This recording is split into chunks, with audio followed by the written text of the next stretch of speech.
Hey again, welcome back to our Read Alouds. It's Friday, the weekend's here, which is awesome. I hope you have a great couple days. I'm going to read a story today that is by Mac Barnett, and it is called Rules of the House. And I kind of picked this for a personal reason. I'll explain it at the end.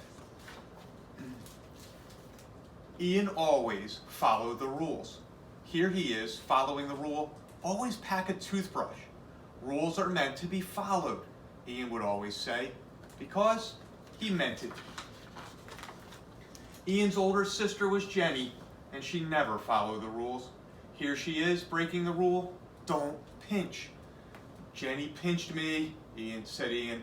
No, I didn't, said Jenny. Don't tell lies, said Dad, as he pulled up to their vacation house in the woods. That is a very important rule. The house in the woods was tidy and warm.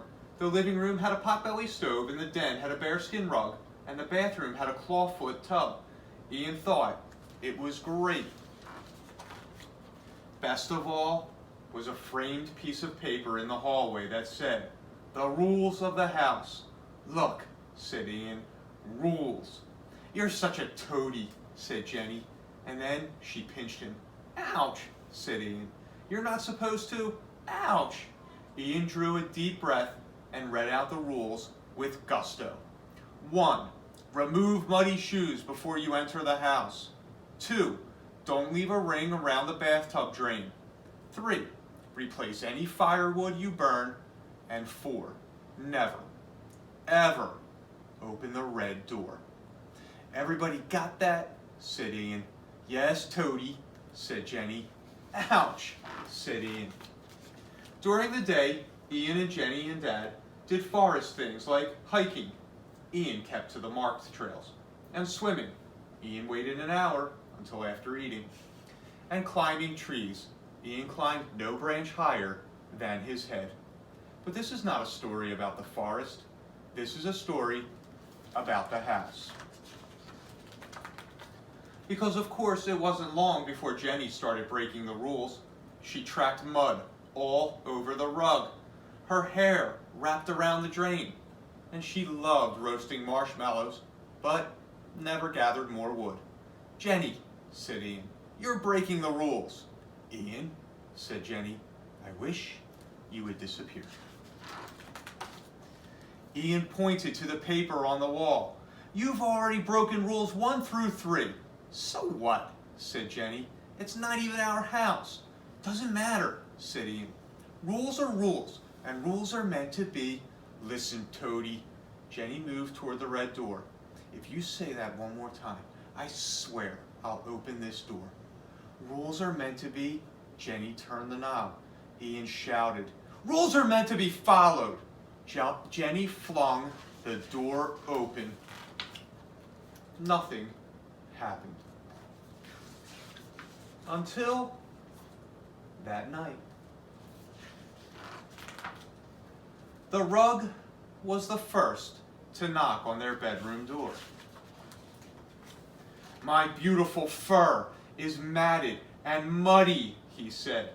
"Who broke the rules of the house?" "We did," said Jenny. "Liar," said Ian. "It was only her." "Toady," said Jenny. The rug smiled and said, "I will have this rule breaker for my dinner." Not so fast. The tub leaped into the room. "I've had a taste of her hair, and I'm hungry for more. I will have this rule breaker for my dinner." "But what about me?" said the stove. "My belly is empty, and there is no wood downstairs. I will have this rule breaker for my dinner." Those terrible creatures stepped closer and closer. Ian knew just what to do. He grabbed his toothbrush and he ran away. "Serves her right," thought Ian as he ran through the woods. "She should have listened," thought Ian as he jumped over roots. After all, thought Ian as he ducked under a branch, rules are meant to be... Ian stopped. He scratched his arm, the one that usually got pinched, and he decided, even if there wasn't a rule that said always save your big sister from being eaten by monsters? Maybe there should be. When Ian got back to the house, the creatures were all in the kitchen. The tub and the stove boiled some water, while the rug chopped aromatic vegetables. "Rule breaker soup for dinner," they sang. "Rule breaker soup for dinner." It wasn't a very catchy or clever song, but the tune, it wasn't a very clever song, but the tune was catchy. "Rule breaker soup for dinner," they belted out in a three-part harmony. Ian rushed into the kitchen. "Stop," he said. "Don't eat my sister." "But Ian," said the stove, "she didn't follow the rules." "Yeah, but," said Ian, "but..." It was then that Ian realized he didn't have a plan. "If you want to eat my sister, you'll have to eat me first." Brilliant. The monsters wouldn't eat him. Ian always followed the rules. "Okay," said the stove, "let's eat him fast, like an appetizer." Apparently there were no rules about who monsters could eat. The creatures drooled as they drew closer. Ian backed against the wall and brandished his toothbrush. The monsters stopped. "What is that?" asked the rug. "That red thing in his hand." Ian looked down. "It's a toothbrush." "A toothbrush?" asked the stove. "What's that?" "You use it to clean your teeth after you eat," said Ian. "Don't you guys have toothbrushes?" "No," said the tub, looking very solemn. "We have never seen one before." Ian laughed. "You are going to eat us, and you don't even have a toothbrush? You're supposed to always pack a toothbrush. That's a rule." "It is?" asked the tub. "Yes," said Ian. "You broke a rule. You're rule breakers." "We are?" asked the rug. "What's going to happen to us?" Ian remembered his father's words. "Don't tell lies." And then he forgot them. "Oh man," said Ian. "Oh man, oh man, oh man. When you break the toothbrush rule, very bad things happen. When you break the toothbrush rule, a huge monster comes for you." "How big is the monster?" asked the tub.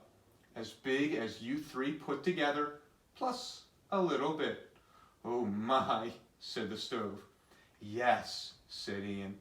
"The monster has long hair and green eyes and sharp pink nails, and he creeps up behind you and gives you a pinch." "Ian," said the rug, "what is a pinch?" Ian nodded at Jenny and said, "This is." And Jenny gave each of the monsters a good hard pinch from behind. "Ouch!" cried the creatures. They fled down the hall and through the red door. Ian and Jenny slammed it shut behind them. "Thank you," said Jenny. "You're welcome," said Ian. "You lied for me," said Jenny. So? So isn't that against the rules?" "Ugh, don't be a toady," said Ian. Jenny pinched him, but it didn't hurt. So the reason I like that story is my sister and I grew up where we would fight a whole heck of a lot when we were younger, but it's always been that we would have each other's backs and we would be there for each other when push came to shove, and I love how Ian was there for his sister in this book. Again, enjoy your weekend, and I'll see you soon.